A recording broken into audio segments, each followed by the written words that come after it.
मनवा मोरा मिलन में तेरे, मनवा मोरा मिलन में तेरे, बाबा बाबा बोले। जीवन जब से गोद में तेरे, जीवन जब से गोद में तेरे, करने लगा कलोले। मनवा मोरा मिलन में तेरे, बाबा बाबा बोले। मनवा मोरा।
ओम शांति।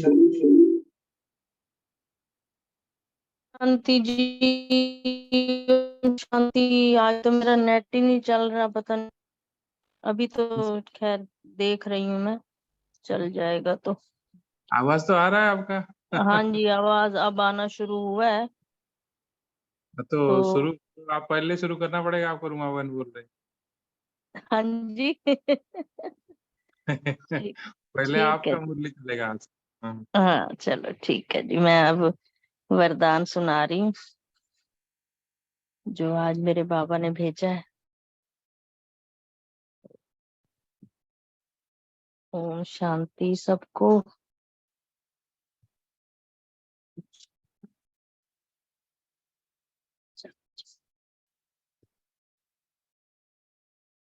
बाबा कह रहे हैं आज कि सभी को याद की धुन में रहना है, और याद की धुन में रहने वाले सभी बच्चों के लिए आज वरदान दिया बाबा ने। देह अभिमान के त्याग द्वारा सदा स्वमान में स्थित रहने वाले सम्मानधारी भव। डिटेल बताया फिर बाबा ने। जो बच्चे इस एक जन्म में देह अभिमान का त्याग कर स्वमान में स्थित रहते हैं, उन्हें इस त्याग के रिटर्न में भाग्य विधाता बाप द्वारा सारे कल्प के लिए सम्मानधारी बनने का भाग्य प्राप्त हो जाता है। बाबा ने कहा है कि जो स्वमान में स्थित रहते हैं, देह अभिमान का त्याग करते हैं, और इस त्याग के रिटर्न में बाबा क्या दे रहा है हमें, भाग्य विधाता बाप द्वारा सारे कल्प के लिए सम्मानधारी बनने का भाग्य प्राप्त हो जाता है। और आधा कल्प प्रजा द्वारा सम्मान भी प्राप्त होता है। आधा कल्प भक्तों द्वारा भी सम्मान प्राप्त होता है, प्रजा द्वारा भी होता है, सम्मान मिलता है, भक्तों द्वारा भी सम्मान मिलता है। और इस समय संगम पर तो स्वयं भगवान अपने सम्मानधारी बच्चों को सम्मान देते हैं। सम्मान और सम्मान दोनों का आपस में बहुत गहरा संबंध है। ओम शांति।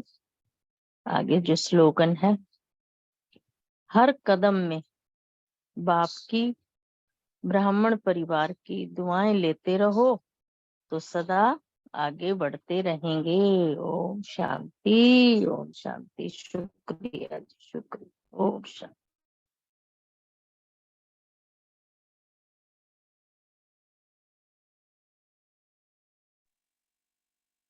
ओम शांति। थैंक यू सुरेश मेहता जी। आपको अव्यक्त मुरली कल कल रुमावन आएंगे, तब तक अव्यक्त मुरली भी आप सुनाना हो तो हम कुछ।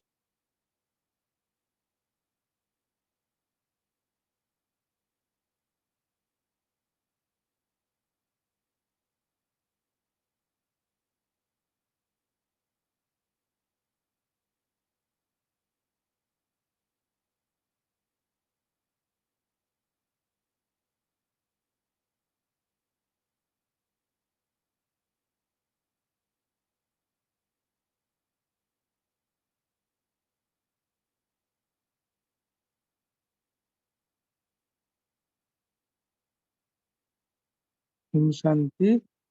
सुरेश मेहता जी, आप अव्यक्त मुरली कर दीजिए, रुमावन बाद में आएंगे बोल रहे थे।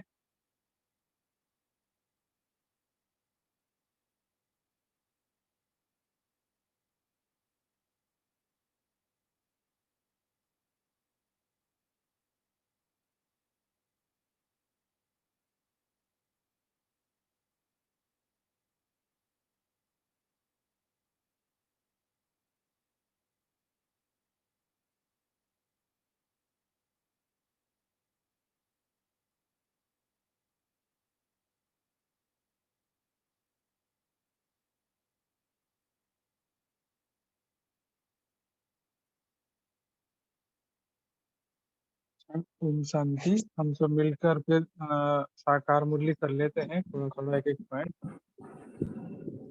जी रजनी क्या? बहन कुछ बोल। मेरी आवाज नहीं आ रही? अभी आया। अच्छा, फिर मैं तो बोले जा रही थी। पहले साकार कर लो। हाँ ठीक है, साकार कर लेते हैं, हाँ वही साकार कर लो कर लो। हाँ साकार ना सब मिलके हम कर लेते हैं, सब मिलके, है ना। बाबा ने आज जो बोला है कि बाबा का अवतरण के लिए क्लियर कट है एग्जाम्पल हमारे पास, कि अवतरित होते हैं, कोई आत्मा को बुलाते हैं तो आत्मा आते हैं, शरीर धारण करते हैं, तो उनको खाना फाना खिलाते हैं ब्राह्मण के रूप में, तो ऐसे बाबा भी अवतरित होता है। तो ये बाबा की अवतरण को समझाने के लिए भी एक अच्छा युक्ति है। ओम शांति।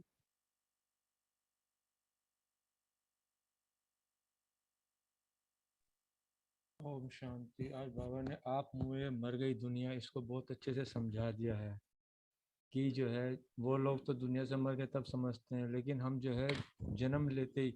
भैया एक बात मुझे थोड़ी सी क्लियर करना, किसी को वो है, बाबा ने आज ये कहा है कि तुम बच्चे ये जो है अब तुम्हारा ये अंतिम जन्म, उसके बाद तुम जो है इस दुनिया में सतयुग में ही तुम जन्म लोगे।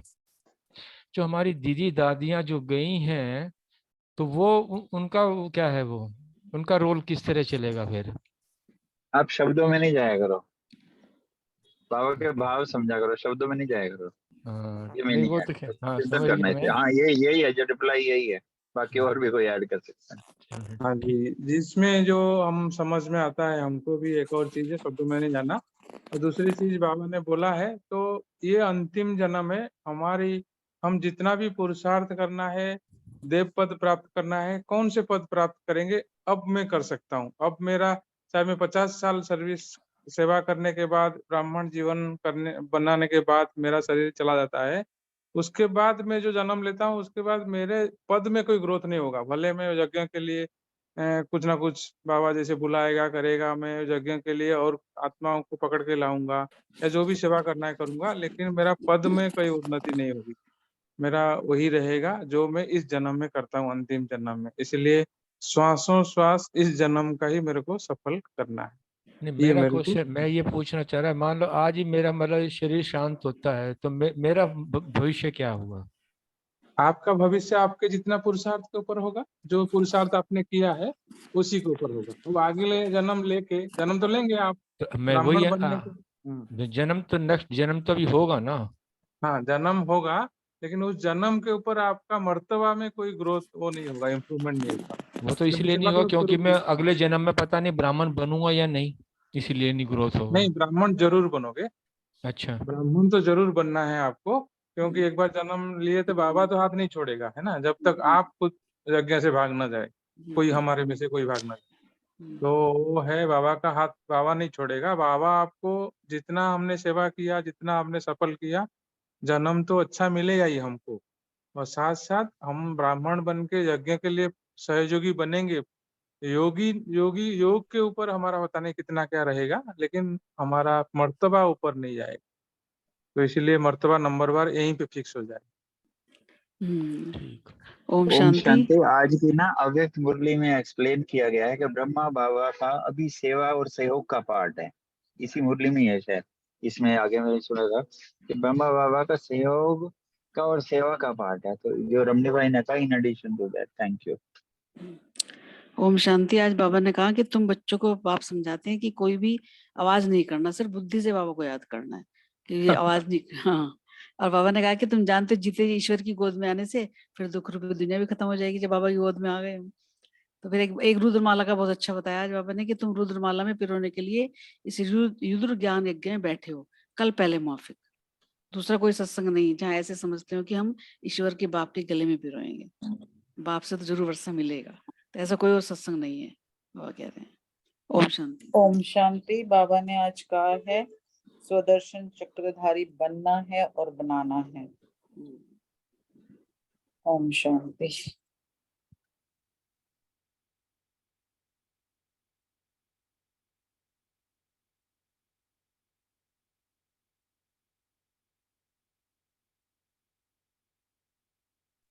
ओम शांति। आज बाबा ने कहा है कि तुम परमात्मा के अवतरण को सिद्ध करके बता सकते हो कि जैसे वो पितृ खिलाने के लिए आत्मा को बुला सकते हैं, तो परमात्मा भी तो कभी भी किसी के तन में आ सकते हैं। तो इस प्रकार आत्माओं को आप के अवतरण के बारे में सिद्ध कर सकते हैं। ओम शांति।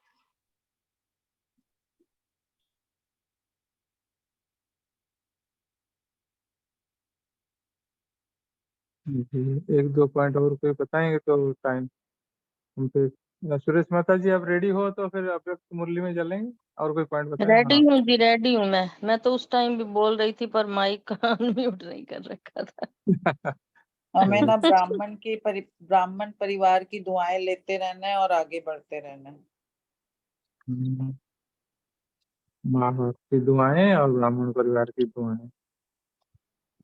आज ये ठीक है। बात भी अच्छी लगी कि बाबा ने ये कहा कि तुम रुद्रमाला में पिरोने के लिए इस रुद्र ज्ञान यज्ञ में बैठे हो, कल पहले की तरह। और किसी भी सत्संग में ये बात नहीं समझाई जाती कि हम ईश्वर की बाप के गले में पिरोए जाएंगे, क्योंकि हर जगह बस मत्था टेकना या फिर उन लोगों की महिमा गाना, यहाँ बाप आप समान बनाता है।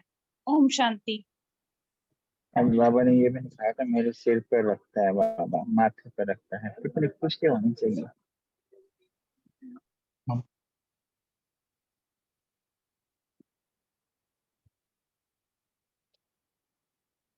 बाबा ने बोला है आप समान बनाना है आज, है ना। तो आप समान बनाने के लिए हम काउंट करेंगे तो हमने कितने लोगों को, कितने आत्माओं को बाबा का आप समान बनाए, तो उससे अपना पद को भी हम जज कर सकते हैं कि मैं कितने आत्माओं को बनाया आप समान। कोर्स कराना बाबा का, शिव बाबा आया है वो बोलना एक बात है, लेकिन बाबा को आप मतलब कोई भी बच्चे को बाबा के पास बाबा का बनाकर आप समान बनाना, हमारे जैसा कोई आत्मा निकले वैसे कितने को बनाए, क्योंकि राज्य तो करेंगे प्रजा के ऊपर, तो इसलिए इसके ऊपर बाबा ने आज बोला। ओम शांति। अब हम शुरू करते हैं अव्यक्त मुरली। ओम शांति जी, ओम शांति। आज बाबा ने मुरली में श्रृंगार का वर्णन किया है। बहुत अच्छा है, मुरली का जो टाइटल भी बहुत अच्छा है, मास्टर ज्ञान स्वरूप बनने की प्रेरणा। फिर आगे बाबा ने कहा है कि तुम तो गले के हार माने जाते हो और अपने बाबा के घर का तुम श्रृंगार भी हो। फिर बाबा कहते हैं कि सभी नंबरवार तो होते हैं। फिर एक एक करके बाबा ने श्रृंगार के बारे में भी बात की, भाई कितने श्रृंगार होते हैं, कितनी मणियां होती हैं, और अपने ताज में चमकती हुई मणियां भी की विशेषता भी बता रहे थे बाबा। बहुत अच्छे से आज बाबा ने क्लियर किया है। फिर बाबा ने कहा कि मास्टर ज्ञान सूर्य भी बनते हो, उसी स्वरूप में मणियां हर एक अपने आप को शक्तियों के रूप में देखते हैं। तो ऐसे करके बाबा ने बहुत अच्छे से गुणों के सागर हो, ऐसे माँ बाबा ने बताया कि ताज के अंदर भी मस्तक मणियां लटक रही हैं। तो ऐसे बाबा ने देखा जो जो श्रृंगार था उसमें बाबा को मणियां भी लटकती हुई दिखाई दी। ऐसे करके बाबा ने कहा कि भाई ये जो इन स्थानों की निशानी है वो मस्तक के बीच में लटकती हुई दिखाई देती है। सदा ऊंची स्मृति होती है, ऊंची वृत्ति, दृष्टि और प्रवृत्ति में भी रहते हैं। तो फिर गले का हार बताते हैं बाबा, और फिर बाबा कहते हैं जो ये मणियां है ये चारों तरफ फैल रही हैं, ये किसके ऊपर फैल रही हैं, कौन वो है जिनके मस्तक पर मणियां फैल चमक रही हैं। तो अब बाबा की मुरली स्टार्ट करते हैं।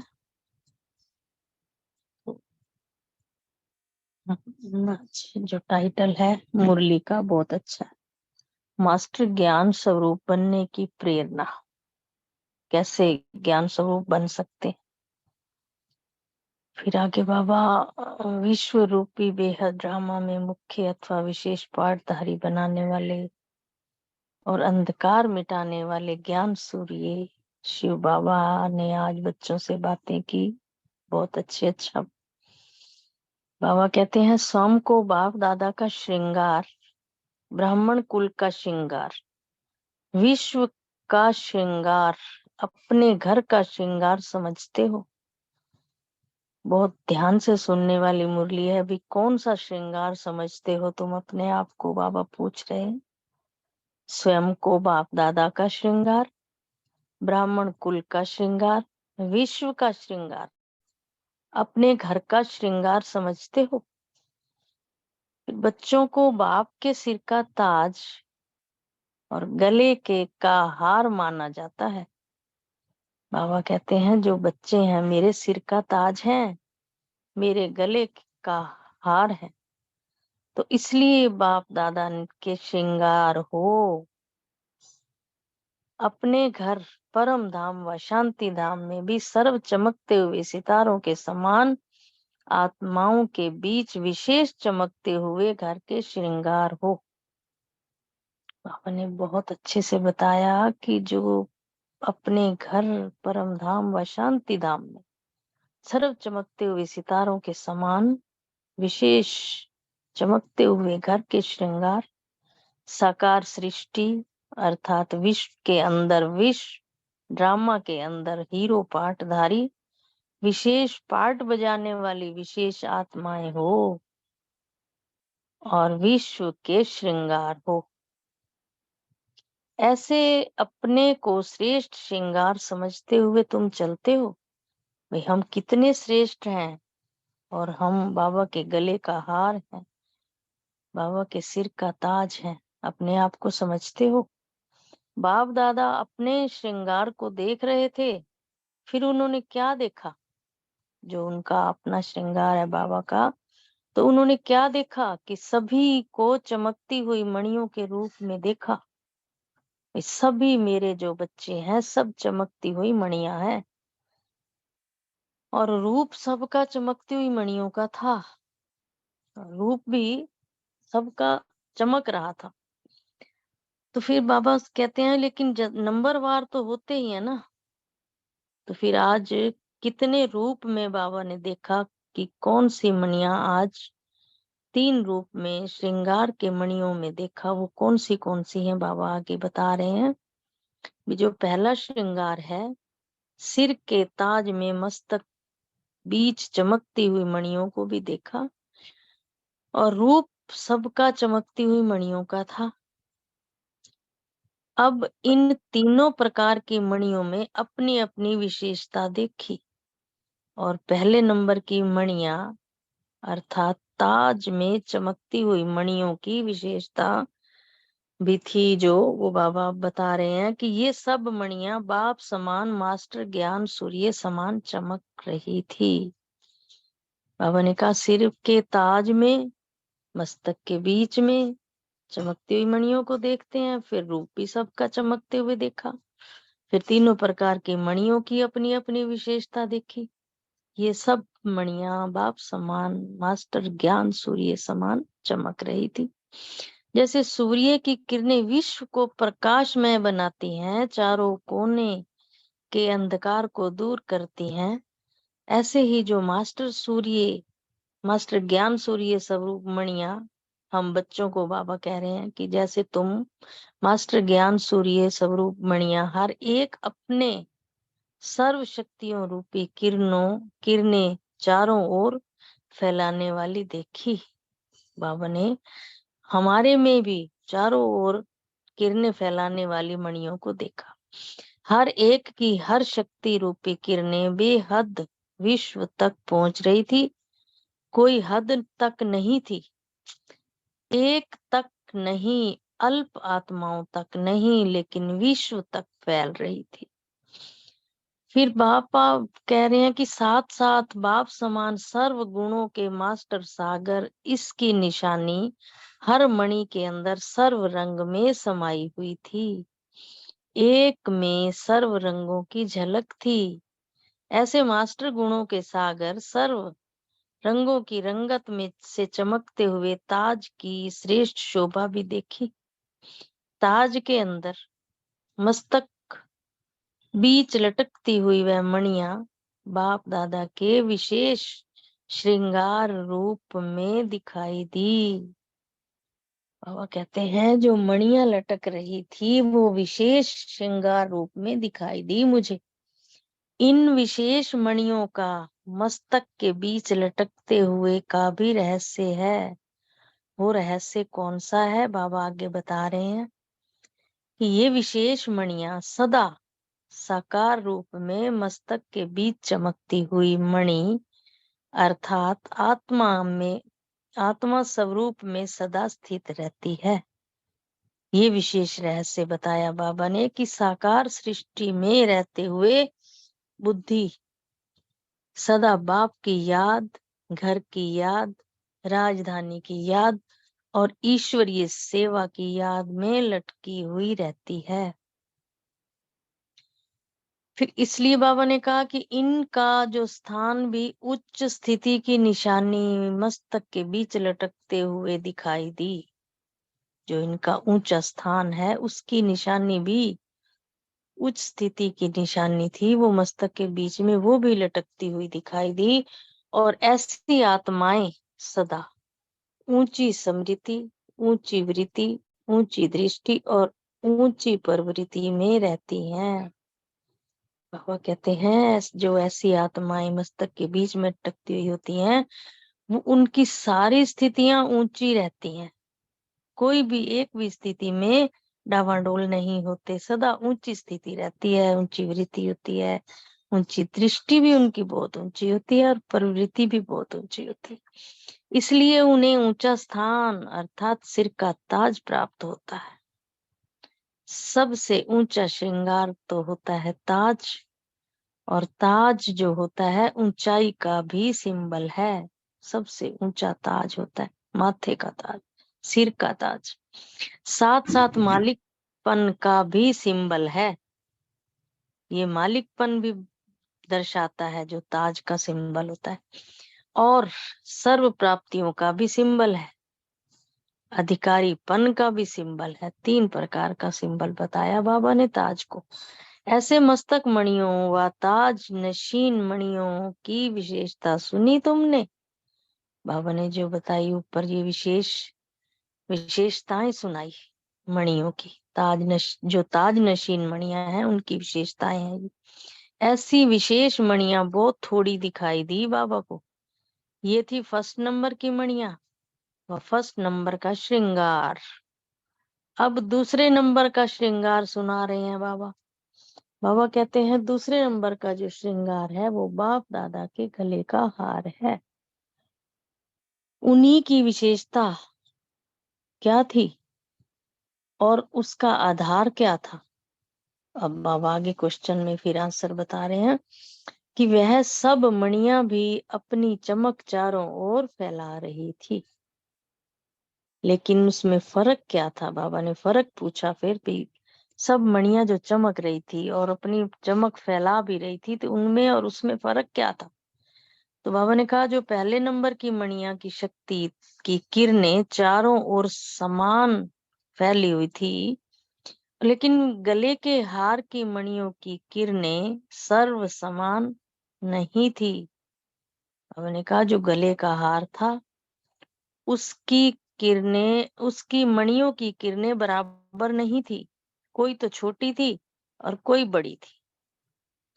फिर आगे बाबा ने कहा कोई किरणें बेहद तक और कोई हद तक थी। ये बाबा फर्क बता रहे हैं। अभी सब मणियां बराबर नहीं थी, उनकी किरणें जो थी उनकी बराबर नहीं थी।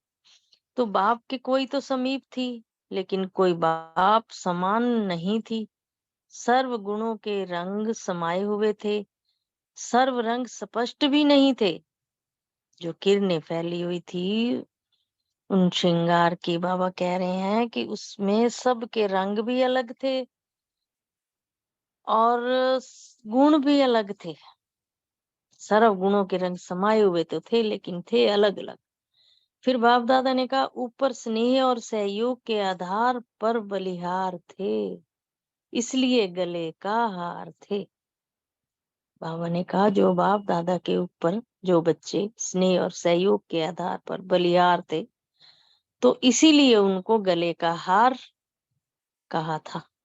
ऐसी आत्माओं का आधार सदा कंठ द्वारा अर्थात मुख द्वारा, गले की आवाज द्वारा, बाप की महिमा, बाप का परिचय देकर बाप को समीप लाना अर्थात वाचा के सब्जेक्ट में फुल पास थे।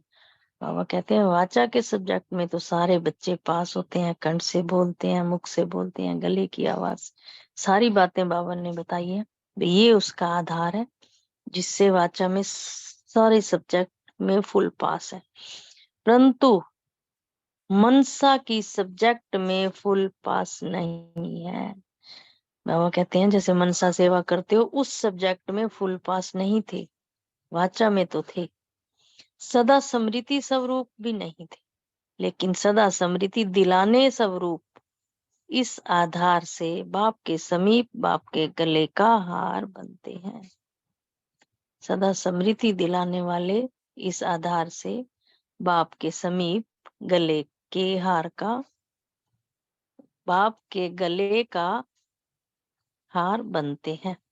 ये संख्या ज्यादा थी, माला में तो ज्यादा होते ही है ना, माला में तो ज्यादा होते हैं, लेकिन कौन सी माला, कौन सा गला, कौन सा हार, सब चीजें बाबा बता रहे हैं। तो गले की माला की मणियां ताज की मणियों से ज्यादा थी। जो गले की माला में मणियां थी वो ताज की मणियों से बहुत ज्यादा थी। अब आगे ये दूसरा श्रृंगार बताया बाबा ने। अब आगे तीसरे श्रृंगार के बाद की बात कर रहे हैं बाबा कि जो तीसरा श्रृंगार था बाहों का कंगन, उन्हों की विशेषता का क्या आधार था। फिर आगे बाबा बताते हैं जो बाहें सदा सहयोग की व मददगार बनने की निशानी गाई जाती हैं। जैसे बाबा कहते हैं हजारों बाहें हैं मेरी, सब बच्चे मेरी, कोई दाई बाजू है कोई बाई बाजू है। बाहों का हार अथवा कंगन की बात तो एक ही है। कंगन को बाहों का हार कहेंगे ना। इनों की क्या विशेषता है जो बाबा देख रहे हैं। किरणों की चमक बेहद में नहीं।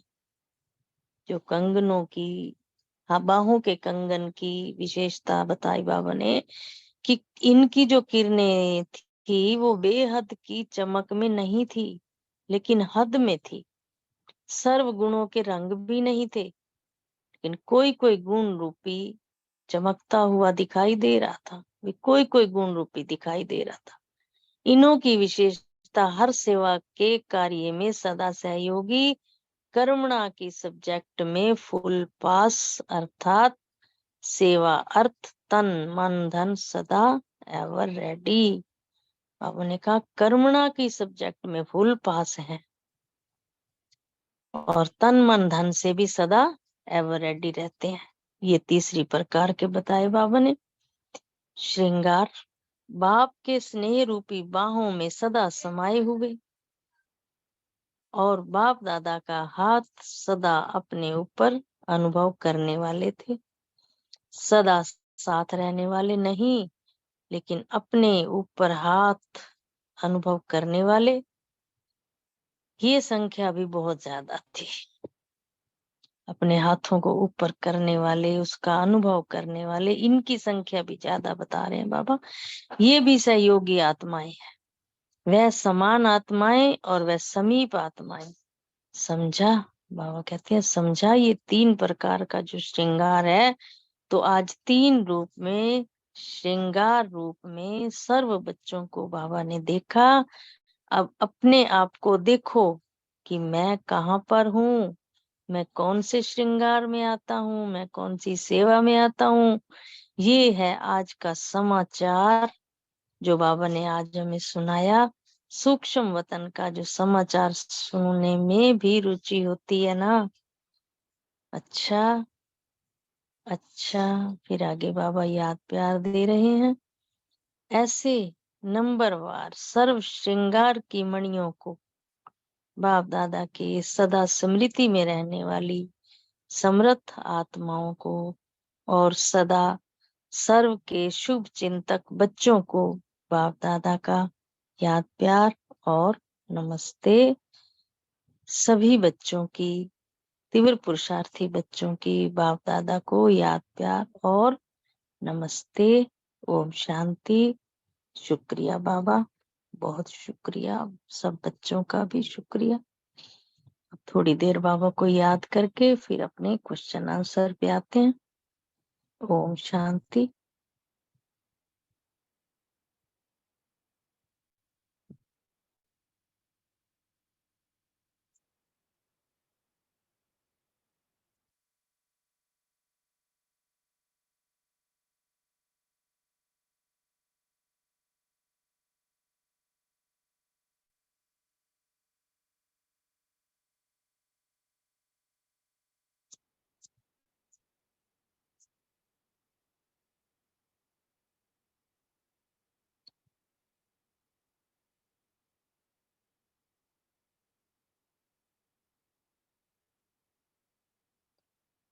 ओम शांति।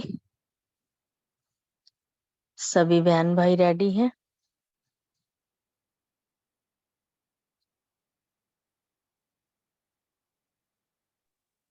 जी सुरेश माता जी। हाँ जी। ओम शांति। पहला क्वेश्चन रूमा बहन और अर्चना बहन से है। बाप दादा के श्रृंगार को स्पष्ट करना जी। ओम शांति। रूमा बहन तो नहीं है। आज बाबा ने मतलब एक क्वेश्चन से ही शुरुआत की है कि खुद को बाबा हाँ, का श्रृंगार, ब्राह्मण कुल का श्रृंगार, विश्व का श्रृंगार, अपने घर का श्रृंगार समझते हैं या नहीं समझते। क्योंकि बाबा तो बच्चों को सिर का ताज, गले का हार मानता है, तो इसलिए बाबा के श्रृंगार है। आज मुरली में भी बाबा ने कहा था ना, बाप तो सिर पे बिठाता है बच्चों को, तो बाबा के श्रृंगार है, बाबा के सिर मोर हैं, ऐसे बाबा हमको ऊपर चढ़ाता है। तो मतलब बाबा कहता है विशेष आत्माएं है ना, हम ब्राह्मण आत्माएं। फरमान की भी याद दिला रहा है कि हम परम धाम में भी विशेष चमकते हुए सितारे हैं, बिल्कुल बाबा के समीप। तो घर के श्रृंगार हुए, परम धाम हमारा घर है ना, तो साकार सृष्टि में भी पूरे कल्प में हमारा विशेष हीरो पाठधारी आत्माएं हैं हम, है ना।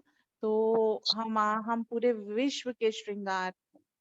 अभी भी संगम पर भी हम अपने आप को देखें तो बाबा ने श्रृंगारी मूर्त बनाया है ना, कितने गुणों से, ज्ञान से, शक्तियों से हमको चमका रहा है, वो श्रृंगार कर रहा है हमारा, रत्नों से श्रृंगार कर रहा है।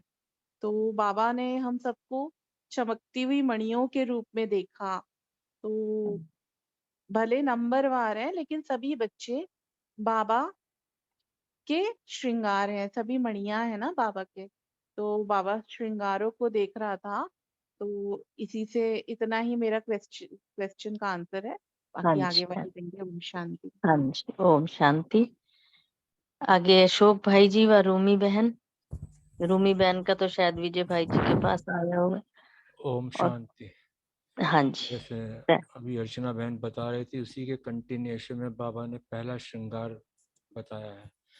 पहले नंबर जो है, पहला जो श्रृंगार बताया बाबा ने, सिर के ताज में मस्तक बीच चमकती हुई जो मणि है, उसको पहला श्रृंगार बताया। और पहले नंबर की जो मणि अर्थात ताज में जो चमकती मणि, उनकी जो विशेषता होती है वो बताई है कि ऐसी मणियां मास्टर ज्ञान सूर्य समान चमकती हुई दिखाई देंगी। ऐसी मणियां चारों कोनों के अंधकार को दूर करती हैं। ऐसी मणियां मास्टर ज्ञान सूर्य स्वरूप अपने सर्व शक्तियों रूपी किरणें चारों ओर फैलाने वाली होंगी। ऐसी मणियां अंदर सर्व रंग समाये हुई होंगी, अर्थात एक में सर्व रंगों की झलक होगी। और इसमें जो आगे फिर बताया, ऐसी मास्टर गुणों के सागर अपने सर्व रंगों की रंगत से चमकते हुए ताज की श्रेष्ठ शोभा, कि कोई भी ताज हो जब उसके अंदर कोई ऐसी चमकती हुई जो मणि होती है तो ताज की शोभा बढ़ जाती है।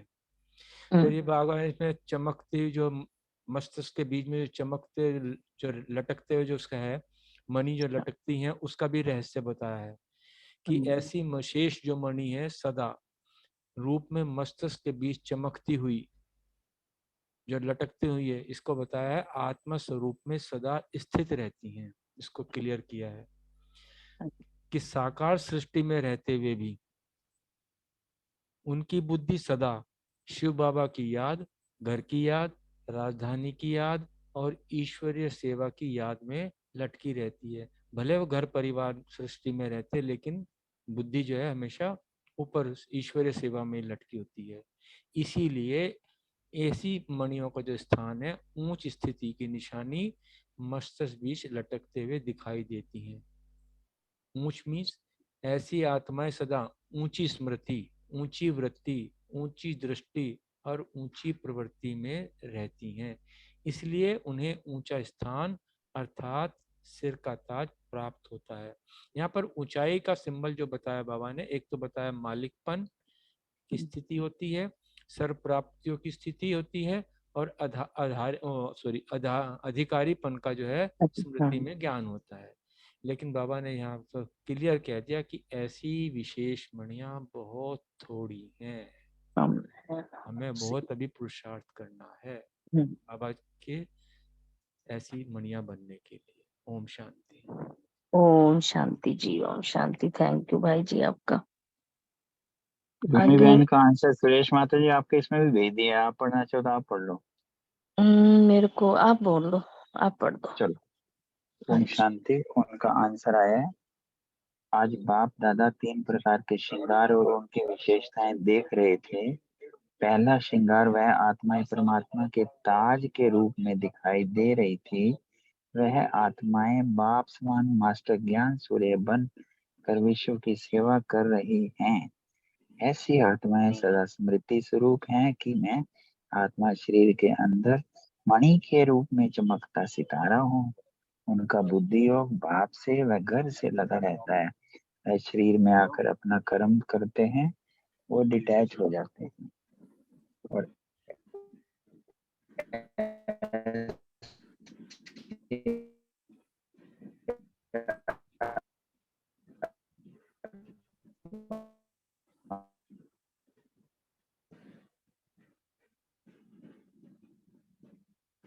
आपकी थोड़ी आवाज क्रैक हो रही है भाई जी।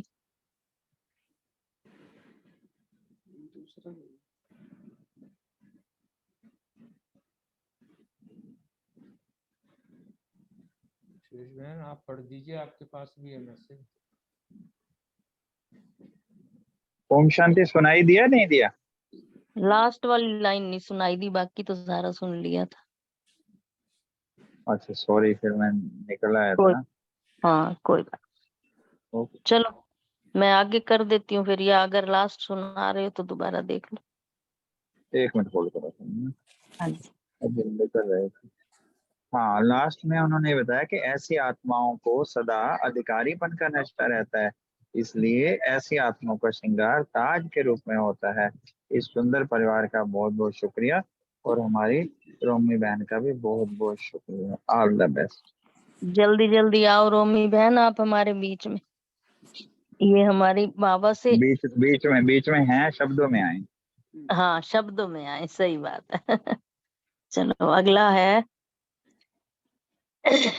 दूसरे नंबर का श्रृंगार। हाँ जी। दूसरे ओम रजनी, हाँ जी रजनी बहन और रितु बहन का। हाँ जी। ओम शांति।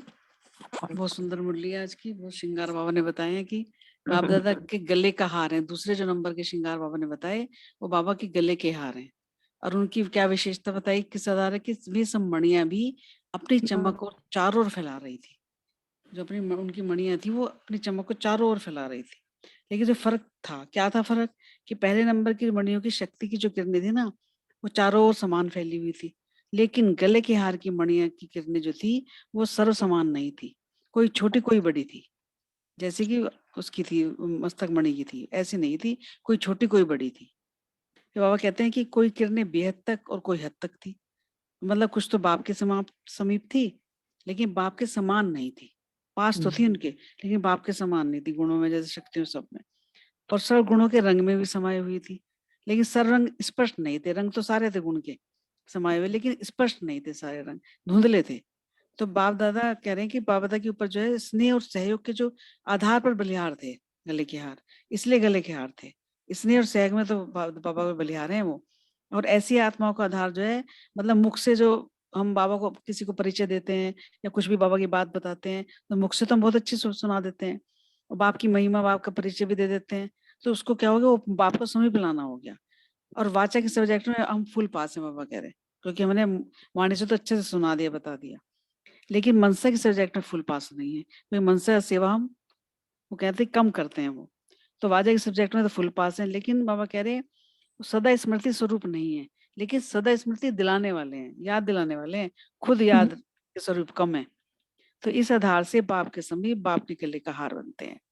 और बाबा फिर कहा उन्होंने कि जो गले की वो थी ना ताज की मणियां वो ज्यादा थी, और गले के हार की जो मणियां वो कम है। कम थे। अच्छा, हाँ जी, ओम शांति। ओम शांति। थैंक यू रितु बहन। ओम शांति। रजनी, हाँ जी। हाँ जी, ओम शांति रितु बहन, बहुत सुंदर से व्याख्या की आपने। सेकंड जो श्रृंगार है बाबा का श्रृंगार है, यहाँ पे जो बताया कि गले की माला में ना बड़े रंग बिरंगे फूल डाले जाते हैं तो बड़ी अट्रैक्ट लगती है। तो कई छोटे कोई बड़े भी होते हैं, कई रंगीन होते हैं, कोई सफेद होते हैं, सारे तरह के रंग उसकी माला के बीच में आते हैं। माला के क्योंकि गले की माला बनी होती है वो, और वो ये भी होती है कि बड़ी भी होती है, उसमें बहुत ज्यादा मोती भी होते हैं सारे। तो बाबा ने यही कहा कि कलर तो इतने सुंदर हैं कि अट्रैक्ट करते हैं देखते ही, कुछ थोड़े से हल्के हैं दब भी जाते हैं अंदर। तो वो माला बाबा ने जैसे बताया कि किरणों के जो उनके रंग हैं, मणियों की, जैसे आत्मा है ना मणि है। एक मिनट रजनी बहन, एक मिनट। रितु जी आप अपना ये म्यूट कर दीजिए। सॉरी। हाँ जी, आप बोलिए रजनी जी। तो मणियों की जो चमक है ना वो डिफरेंट आती है। तो वो उनके जो ऐसे फूलों के जो रंग हैं, माला की मणियों के मोती जो हैं, उनके भी अलग अलग रंग दिखाई देते हैं, एक जैसे नहीं है। यानी किसी में कोई रंग है, किसी में कोई रंग है, कोई किसी गुण का, कोई किसी गुण का। और दूसरी बात यह है कि ये जो होता है माला जो होती है वो कंठ में डाली जाती है। तो ये प्रतीक है कि हम कंठ से बोल के, वाणी के द्वारा जो होता है, ये इतना सुंदर बोलते हैं, इतना अच्छा बोलते हैं कि सामने वाले को बाप का परिचय और सारा उनका इंप्रेशन जो होता है वो उस पे बहुत ज्यादा पड़ता है, उससे सेवा हो जाती है। और एक बात है कि कंठ से तो बोल लेते हैं, मगर यहाँ ये भी है कि उनमें उन्होंने कहा कि मनसा सेवा वो ज्यादा नहीं कर सकते। क्यों? क्योंकि वो बाप समान उस स्वरूप में कभी है कभी नहीं है। कुछ तो पहुंच जाते हैं ऊपर तक, जितनी उनकी किरणें हैं वो बेहद में पहुंच जाते हैं कई, मगर कई हद तक ही रह जाते हैं। तो उसमें क्या होता है कि मनसा सेवा करने की सामर्थ्य जो होती है वो थोड़ी सी कम हो जाती है। जो पहले वाला श्रृंगार है मणियों का, उसके कंपैरेटिवली यहाँ पे कम होता है। तो ये मनसा सेवा में भी उन्होंने कहा कि थोड़ा सा फर्क आ जाता है। तो गले की हार, तो इसमें यही थोड़ा सा बताया कि कोई तो बहुत करीब पहुंच जाते हैं बाबा के, और कई थोड़ा सा उनके दूर भी रहते हैं। भाई नीचे ऊपर ऊपर से सुना दिया, बट अंदर धारणाएं उनकी उतनी नहीं होती हैं। तो ये वाला आज बाबा ने बताया। एक यहाँ ना थोड़ा सा बात था कि हम लोग ना एक गीत गाते थे, मन्ना सांवरे नु किस तरह पाईदा, पहले अपना आप गवाईदा, फूल कहंदा मनु माली ने पुट्टिया। फूल मतलब कहता है मेरे को माली ने तोड़ा, अलग कर दिया पौधे से, और उसके बीच में से सुई को आर पार करके धागे से उसको डाला, मगर मैंने मुख से कुछ नहीं कहा। और जो मुख से नहीं बोलते, चाहे कितना भी कष्ट होता है, वही परमपिता परमात्मा के गले का हार बन सकते हैं। तो बड़ा अच्छा गीत है, उसी में ही है कि गले का हार बनना है तो पहले ये वाली क्वालिटीज भी हमारे अंदर होनी चाहिए, तभी श्रृंगार बनता है। ओम शांति। ओम ओम शांति। शांति। रजनी बहन, ये गीत अब समझ आया होगा, उसमें थोड़ी समझ आया। हाँ उसमें तो गा बिल्कुल रहे हैं। बिल्कुल बिल्कुल। बहुत अच्छा उदाहरण दिया आपने, बहुत अच्छा उदाहरण दिया, ये बिल्कुल समझ में आ गई बात। उस टाइम तो गा गा के छोड़े हुए हैं हाँ, सारे नो गीत, नो अर्थ नो नहीं नो, मालूम अभी था। ये तो गा के एक एक शब्द बहुत बढ़िया था। इसका ऐसे मतलब ही आज सही लगा गहराई से। चलो आगे अनीता बहन और प्रीति बहन दोनों के लिए तीसरा श्रृंगार पूछ रहे हैं बाबा। हाँ जी, प्रीति बहन आप बताओ पहले। अच्छा जी, हाँ जी। ओम शांति। बहुत सुंदर सबने बताया। तीसरा श्रृंगार है बाहों का कंगन। तो जो बाहा किसके निशानी बताइए, बाहा सहयोग और मदद की निशानी बताइए।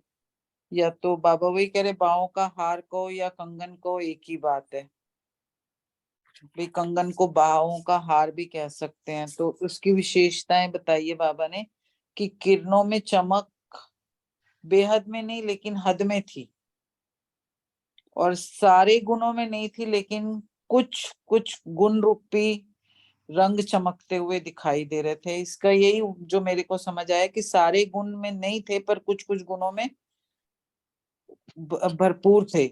और इस विशेषता यानी ना हर कार्य में सदा सहयोगी और कर्मणा सेवा में फुल पास।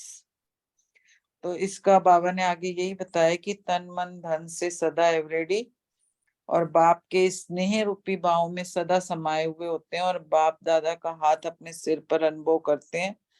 तो साथ रहने वाले और अपने सिर पर हाथ का अनुभव करने वाले, इनकी संख्या ज्यादा है। बाकी दो की तो थोड़ी एक से दूसरे में थोड़ी बड़ी इसमें, लेकिन इसमें ज्यादा संख्या है। ये सहयोगी भी है, समान भी है और समीप आत्माएं भी है। तो बाबा ने इस तरह से दो पहले बताए श्रृंगार, ये तीसरे श्रृंगार की विशेषता बताइए। ओम शांति। थैंक यू बहन आपका। अच्छा, बहुत अच्छे से बताया प्रीति बहन ने। बाबा ने आज 3 श्रृंगार बताए हैं। तीसरा श्रृंगार बताया बाहों का कंगन।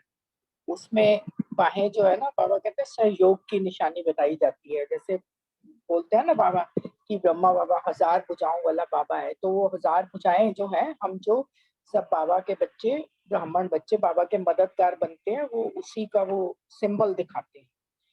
तो बाबा ने कहा कि बाहों का हार अथवा कंगन बात एक ही है। उनकी विशेषता क्या बताई बाबा ने कि जैसे ऊपर 2 श्रृंगार की बताई ना कि उनकी किरणों की चमक अलग अलग बताई, और यहाँ पे बताया कि जो तीसरे श्रृंगार वाले हैं ना, उनके किरणों की जो चमक है बेहद में नहीं है, कभी तो बेहद में कभी हद में। और गुणों का भी ऐसे ही बताया कि कोई कोई गुण है, कोई कोई नहीं है, तो मतलब सर्व गुण नहीं है। और इन्हों की विशेषता भी बताई कि हर सेवा में तो सदा सहयोगी हैं, कर्मणा में भी पास हैं।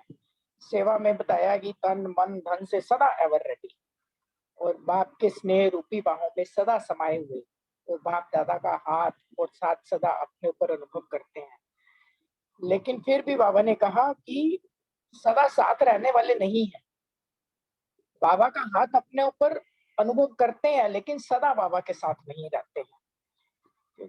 तो जैसे बाबा बोलता है ना, बार बार बच्चे कहते हैं कि बाबा हम आपको भूल जाते हैं। बाबा ने कहा यह संख्या ज्यादा थी जो सदा बाबा को के साथ का अनुभव नहीं करते। फिर बाबा ने कहा कि ये जो सहयोगी आत्माएं हैं वो समान आत्माएं और समीप आत्माएं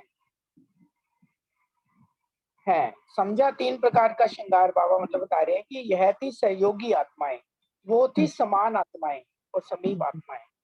डिफरेंस बताया कि पहले वाली तो समान आत्माएं और समीप भी हैं, और दूसरे वाले में भी बताया था कि ऐसे श्रृंगार हैं।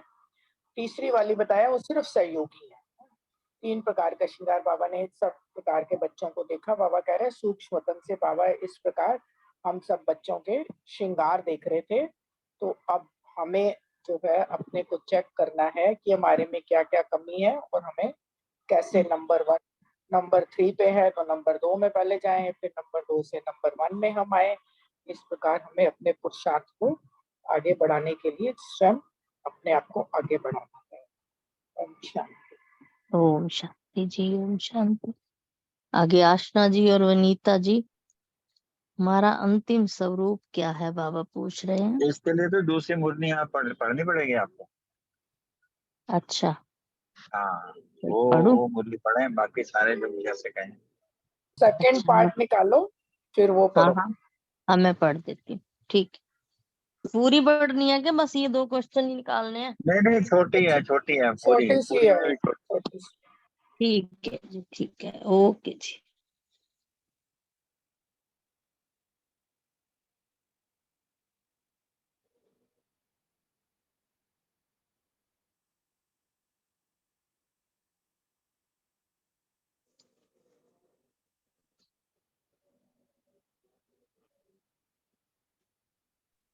ओम शांति। थोड़ा सा ओम टाइम साकार मुरली के लिए भी रखिएगा माता जी, शॉर्ट में कवर कर दीजिए। ठीक है जी, ठीक है, थोड़ा सा ही पढ़ देंगे, ठीक है।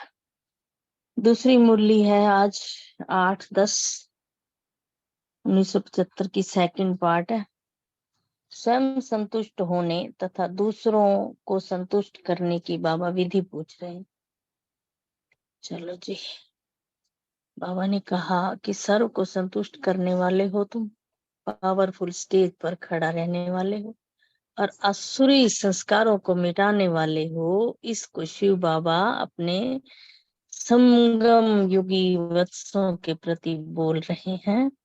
इतने सारे बाबा ने टाइटल दिए हैं, जो बाबा कहते हैं कि आपको अपना संगम युगी और भविष्य स्वरूप स्पष्ट दिखाई दे रहा है, और फ्यूचर स्पष्ट दिखाई देने से पुरुषार्थ भी ठीक होता है। अंतिम स्वरूप है ही महाकाली का, अर्थात आसुरी संस्कारों को समाप्त करने वाला है। बाबा कहते हैं जो अंतिम स्वरूप है ना, वो काली का ही है, तो इसलिए आसुरी संस्कारों को भी समाप्त करने वाला है जो आखिरी तुम्हारा स्वरूप है। इसलिए सदा अपनी स्मृति में रखना, आपको सदा अपनी स्मृति में रखना कि मैं महाकाली का स्वरूप हूँ।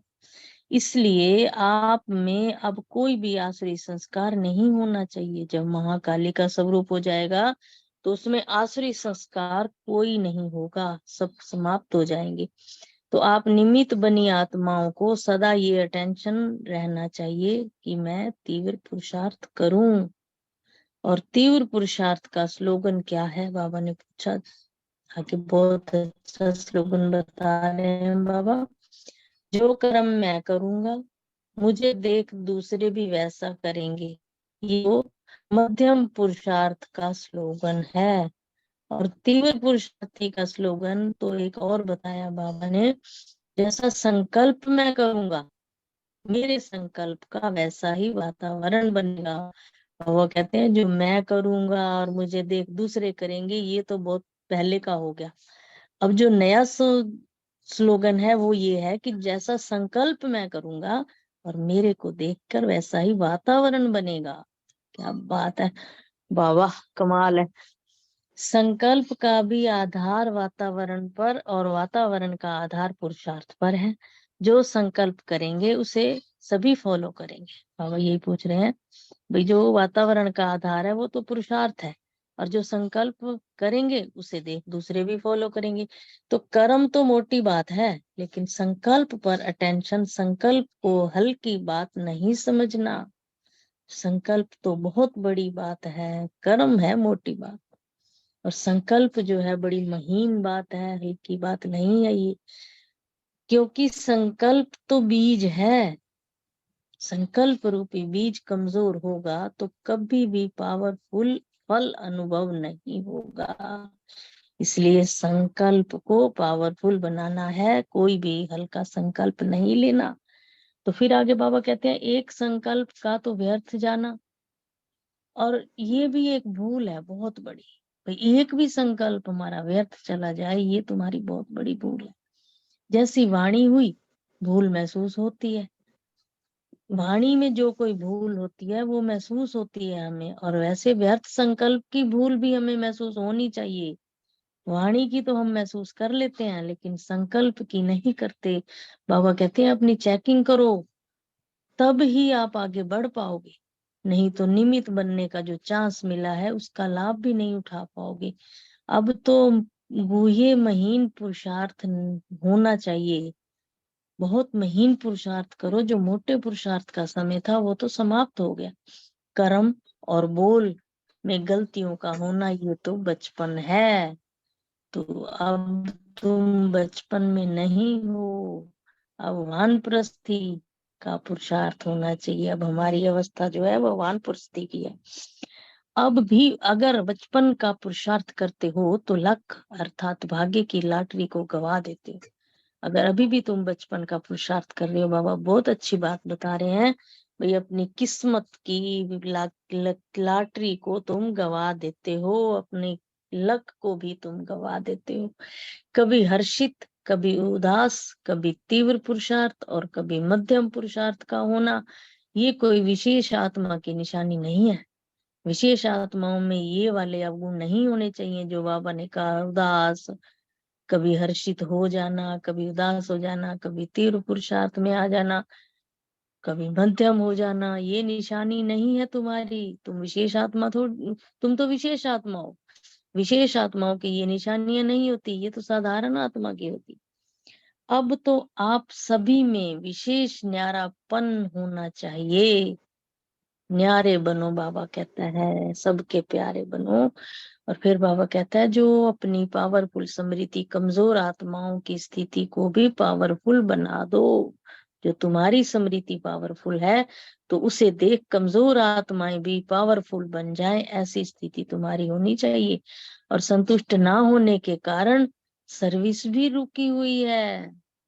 बाबा कहते हैं, अगर संतुष्ट नहीं हो तो इसी कारण सर्विस रुकी हुई है। फिर आगे बाबा ने कहा, अब तो ये भी स्लोगन याद रखो, संतुष्ट रहना भी है और सबको संतुष्ट करना भी है।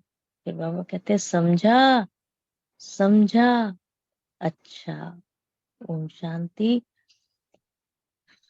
अब इसका क्वेश्चन है, इस मुरली का 5वां क्वेश्चन है।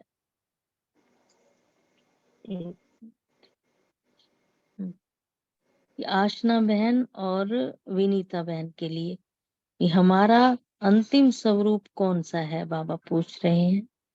दोनों बहनों में से पहले जो भी कोई बताए। ओम शांति। बाबा ने आज अच्छा, अंतिम स्वरूप बताया महाकाली का। महाकाली का यानी कि महाकाली कौन, जो अपने आसुरी संस्कारों को समाप्त करने वाली हो। इस बात को हमेशा स्मृति में रखना है। वैसे तो हम जब जैसे जैसे इस सत्संग में आते हैं, मतलब इधर आते हैं, तो हमारे आसुरी संस्कार समाप्त होते ही जाते हैं। लेकिन कई बार कोई थॉट प्रोसेस में मनसा में गलत बात आ जाती है, जैसे कि पहले भी बीच में बताया ना कि कर्म और बोल में तो शुद्धता आ जाती है, लेकिन मनसा में अभी एक्यूरेसी नहीं है। और फिर मनसा में अलार्म बजता है, वो मनसा में पूरी शुद्धता होनी चाहिए। हमारे अंदर संकल्प स्ट्रांग होने चाहिए, क्योंकि संकल्प से ही वातावरण तैयार होगा।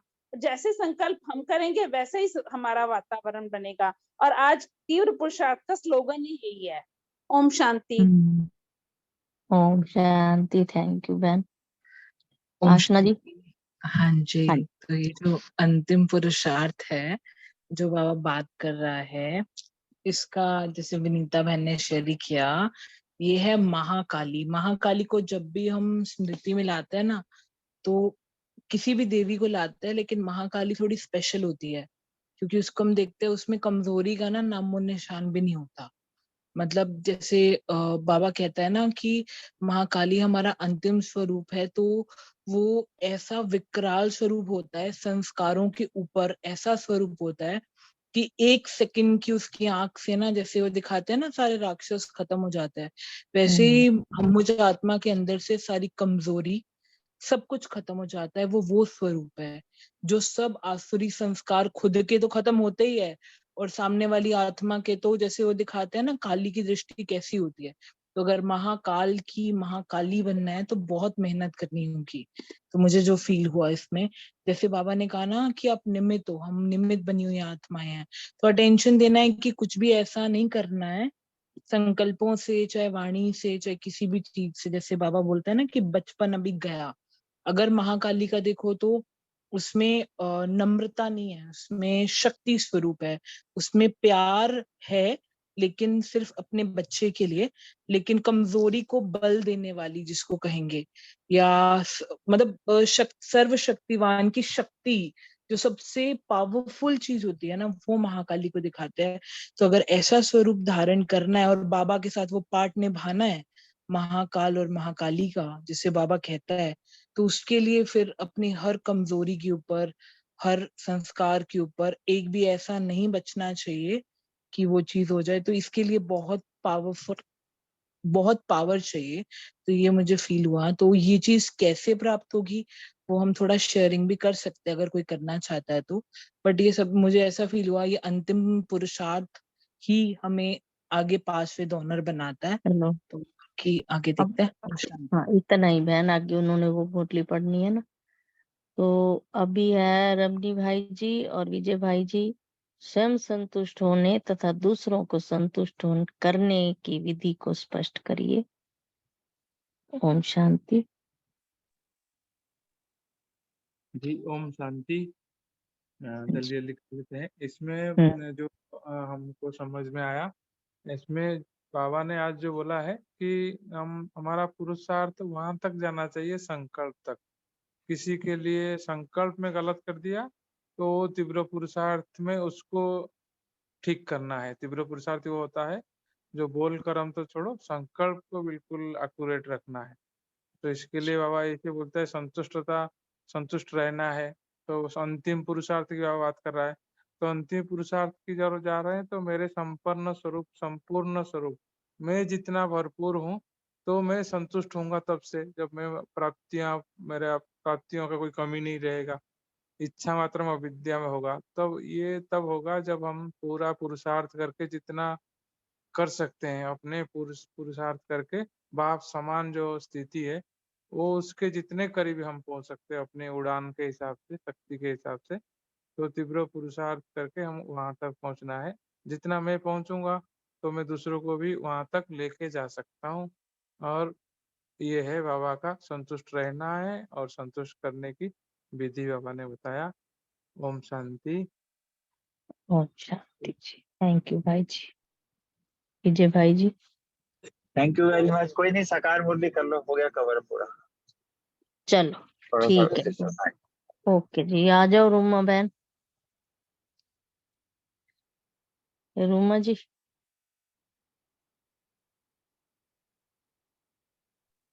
ओम शांति। हाँ जी। थैंक ओम यू शांति। माता जी, सभी का शुक्रिया, बाबा का भी शुक्रिया। मैं पहले अपने प्रश्न का उत्तर दे देती हूँ, बाबा का श्रृंगार क्या है। आज ना कोइंसिडेंस की बात है कि सुबह ना मेरे दादी प्रकाश मणि जी की एक क्लास सुनी जिसमें वो मुरली सुना रहे थे और उन्होंने ना मतलब मुरली में ही प्रश्न था तो पूछा कि आज बाबा पूछते हैं कि ऐसा कौन सा काम है जो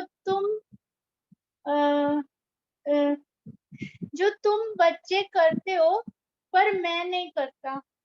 कोई बता सकता है इसका क्या उत्तर होगा?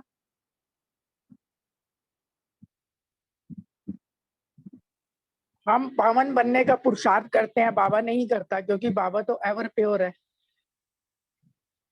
ये बहुत अच्छा बाबा ने आंसर दिया कि तुम तो रोज उठते हो, अपना श्रृंगार करते हो, मतलब लौकिक रूप से भी तैयार होते हो, है ना, और अलौकिक रूप से भी लगे हुए हो अपने आप को गुणों से, शक्तियों से सजाने के लिए।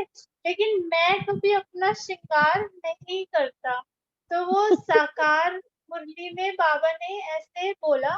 तो फिर दादी ने ये भी बोला कि शायद इसीलिए भक्ति में जो है वो शिव का इतना श्रृंगार होता है और शिव को सजाते हैं, क्योंकि शायद बाबा आज ना उलाहना दे रहा है बच्चों को कि तुम मेरा श्रृंगार नहीं करते हो।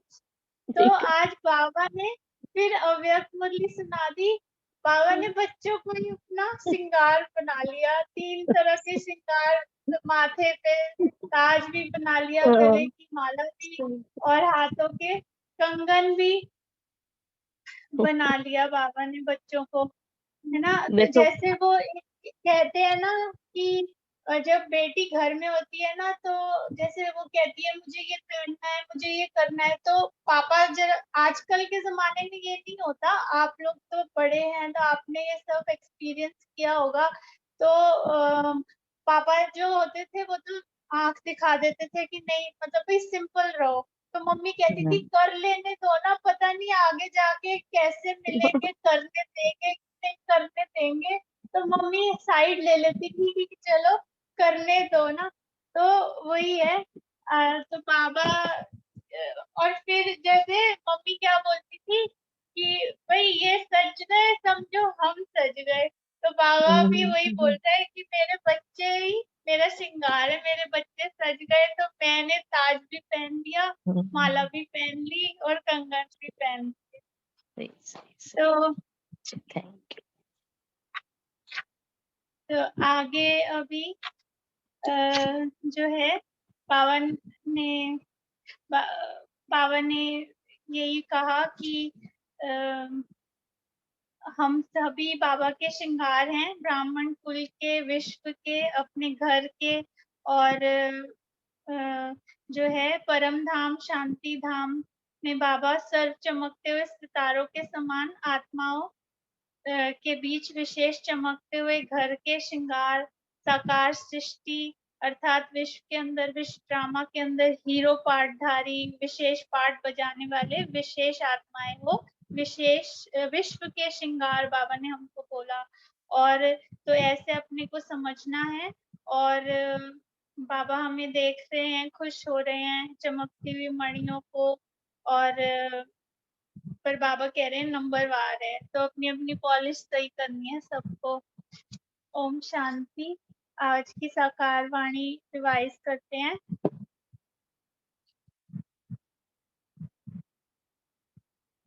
आज 10 अगस्त 2023।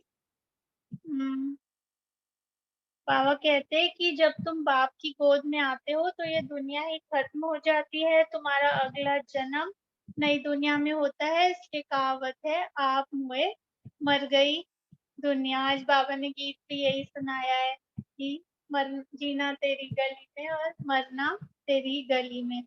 तो इस एक रस्म के आधार पर बाप के अवतरण को बाबा कहते तुम सिद्ध कर सकते हो कि हर वर्ष जो है पितृ खिलाने की रस्म जैसे श्राद्धों में होती, अब तो ये सब नहीं होता।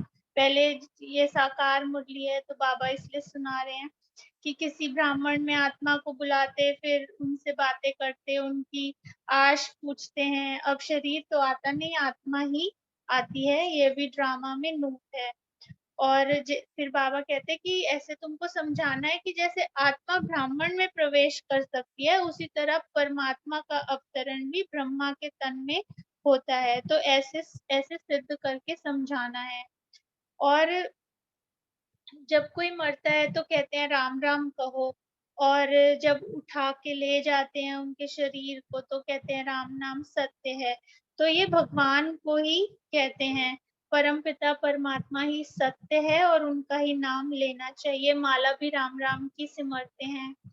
आत्मा में बुद्धि है, आत्मा के तो हमें पता ही है 3 पार्ट हैं, मन बुद्धि संस्कार। और बुद्धि समझ के कहती है, मतलब पहले एक संकल्प आता है, फिर कर्मेंद्रियों से उसको करते हैं। तो हम बाबा के बने हैं और बाबा के ही होकर रहेंगे। अगर किसी को स्त्री से प्यार है और उसने शरीर छोड़ दिया, फिर उसकी आत्मा को बुलाते थे, और जैसे कोई उसकी इच्छा अधूरी रह गई हो तो वो ब्राह्मण को वो चीज दे के, जैसे बाबा ने आज हीरे की फुल्ली का, तो वो सोचते थे कि भाई उसकी इच्छा हम पूरी कर रहे हैं। तो आत्मा को बुलाते थे, शरीर थोड़े ही आता था। तो ये सब भारत की रस्में थी। और जैसे तुम सूक्ष्म वतन में जाते हो, कोई मर गया उनको भोग लगाते हो, तो सूक्ष्म वतन में वह आत्मा आती है। यह तुम समझते हो बरोबर इस समय सारी दुनिया जड़ी भूत है। बनियन ट्री का मिसाल देते हैं, जिसका जो बहुत बड़ा है पर उसका फाउंडेशन सड़ा हुआ है, टाल टालियां सब खड़ी हैं। जैसे सभी धर्म अभी तो अच्छे से सब हिंदू मुस्लिम सब जगह, सिख ईसाई, सिखिज्म, ये सब इनका विस्तार ही होता जा रहा है। और अंत के समय के लिए बाबा ने बोला भी है कि सबसे बड़ी माया जो होगी ना, वो होगा भगवान। तो बहुत बहुत संभल के चलना है। देवी देवता धर्म का जो फाउंडेशन है, उनकी जड़ एकदम कट गई है और बाकी सब कुछ है। आत्मा में ही खाद पड़ती है। सोने का मिसाल कि पुरानी दुनिया का विनाश होना है, सभी का मौत है, फिर तुमको कहने वाला कोई नहीं रहेगा कि राम राम कहो, क्योंकि सबको एक साथ ही जाना है।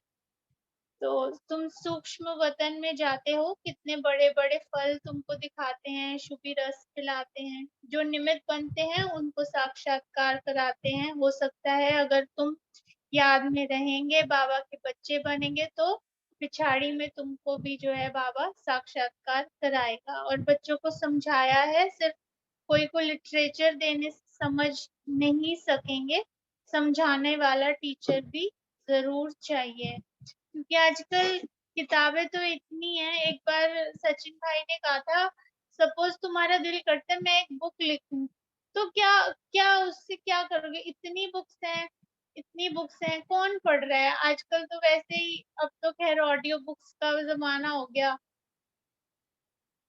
तो खाली बाबा कह रहे लिटरेचर देने से नहीं, तुमको वाचा से भी सेवा करनी है। सिर्फ कोई को लिटरेचर दिया तो वो देख के फेंक भी देते हैं, कुछ भी नहीं समझते। तो इतना जरूर, बाबा ने कहा इतना जरूर समझाना है कि बाप आया है, ये डिंडोरा पिटवाना तुम्हारा फर्ज है। हम नर से नारायण, नारी से लक्ष्मी बनते हैं, यह है हमारी एम ऑब्जेक्ट। मनुष्य से देवता किए करत ना लागी बार। अगर किसी का बच्चा गुम हो जाए, 6-8 मास बाद मिले तो कितना प्यार से मिलते हैं। तो बाबा को भी कितनी खुशी है अपने बच्चों से मिलकर। तो बाबा इस तो 5000 वर्ष बाद बाबा और बच्चे मिले हैं, बाबा के लाडले से खिलते बच्चे हैं। तो बाबा कितना प्यार करता है, रोज मीठे बच्चे, लाडले बच्चे, याद प्यार, नमस्ते, है ना, कैसे बाबा प्यार लुटाता है। और मम्मा बाबा कहकर फिर अगर भूल जाएं या फर्क भी दे दें तो गले का हार नहीं बनेंगे। बच्चों को कितना प्यार किया जाता है, बाप बच्चों को सर पर रखते हैं। और बाबा कितना ऊंच माथे पर चढ़ाते हैं, पाँव में जो गिरे हुए हैं उनको माथे पर चढ़ाते हैं। तो कितना खुश होना चाहिए और श्रीमत पर चल चलना चाहिए। और किसी किसी को तो 60 रोज में ही बहुत अच्छा रंग चढ़ जाता है और किसी को बिल्कुल भी नहीं चढ़ता, उस पर मेहनत भी करनी होती है। बहुत ही सुंदर बाबा की मुरली, थैंक यू सभी का। और रूमी बहन को तो मुझे ऐसा लगता है कि वरदान है शांति में रहने का। वो मतलब जो शांति में शक्ति है, वो किसी भी वो वाचा में आने में वो शक्ति नहीं, वो मंथन नहीं होता है ना। जब पता है ये कोई बोल नहीं रहा तो वो शांत स्वरूप में उसकी कोई ना कोई कर्मेंद्री जो है वो सुपर एक्टिव हो जाती है। और मुझे बेहद खुशी हुई है जान के, रूमी बहन ने बताया कि मतलब जैसे जहाँ पे उनका ट्रीटमेंट हुआ जिस हॉस्पिटल में, तो वो डॉक्टर अब उनको बुलाते हैं दूसरे पेशेंट्स की काउंसलिंग करने के लिए। क्योंकि वो डॉक्टर कहते कि मेरे को ना मतलब मैं कहीं भी जब वो एडमिट होंगे तो जैसे डॉक्टर विजिट पे आता है तो कहते हैं कि डॉक्टर ना मेरे रूम में आके कहता था कि मुझे आपके रूम में ना आके बहुत अच्छा लगता है और कहीं मेरा जाने का मन नहीं करता, क्योंकि मैं कहीं भी जाता हूँ तो पेशेंट यही बोलते हैं मुझे यहाँ दर्द है, मुझे पेट नहीं साफ हुआ, मुझे ये है, मुझे वो है, लेकिन आपके यहाँ आके ना मुझे बहुत अच्छा लगता है। तो अब वो डॉक्टर उनको बुलाता है अपने और पेशेंट्स की काउंसलिंग के लिए। तो ये उनकी शांति की शक्ति है जो इतने थोड़े से समय में वो इतनी अच्छी जो है उनको एक सेवा मिली है। ये विश्व कल्याण ही है। Thank you. ओम शांति। बहन आपका बहुत बहुत शुक्रिया। एक चीज जो बतानी थी इसमें, योग प्रोग्राम रखे हैं हम। ये जो सैटरडे को 8:30 से 10, 10:30 तक 2 घंटा करेंगे। फिर 3 बजे से लेके 5 बजे तक 4 घंटे की योग करने के लिए प्रोग्राम रखे हैं। तो आप सबका राय भी लेना चाहते हैं इसमें, क्योंकि आधा आधा घंटा सब कराएंगे और वही मुरली के ऊपर ही कराएंगे, अंतभाग शरीर परिस्था की स्थिति के ऊपर। तो सभी रेडी है, रजनी बहन, अर्चना बहन तो है ही, प्रीति बहन, अशोक भाई जी, विजय भाई, रमनी भाई, अनीता बहन और फिर दीदी अर्चना बहन लास्ट। ओम शांति। हाँ जी। सैटरडे संडे हम ORC टीपी भट्टी में जा रहे हैं। हाँ, ORC अनीता बहन उसमें कर सकते हैं ना, ORC में रहते भी कर सकते हैं। तो इसमें हमने ऐसे रखा है क्योंकि 8:30 से बट्टी तो डबल तीव्र पुरुषार्थी जो वहाँ पे पुरुषार्थी का तीव्र पुरुषार्थी का बट्टी 8:30 के बाद रहेगा, कुछ होता है 8:30 के 8:30 के बाद? वो कर्मणा सेवा के लिए भेज जाते हैं। अच्छा, कर्मणा सेवना कितना तक करते हैं? 8:30 से 9:30 हमारी क्लास होती है, वो बस मुरली के बाद वहाँ कर्मणा सेवा, कभी उसमें चपाती भाग में, कभी फिर भोजन बांटने की सेवा मिल जाती है। अच्छा ठीक है, तो फिर इसको नहीं करते हैं, फिर आगे देखेंगे। क्योंकि मैं और विजय भाई भी जा रहे हैं। अच्छा ठीक है, ठीक है, चलो फिर बाद में देखेंगे कभी इंसान की। ओके, अभी बाबा को याद करके फिर एंड करते हैं थोड़ा सा।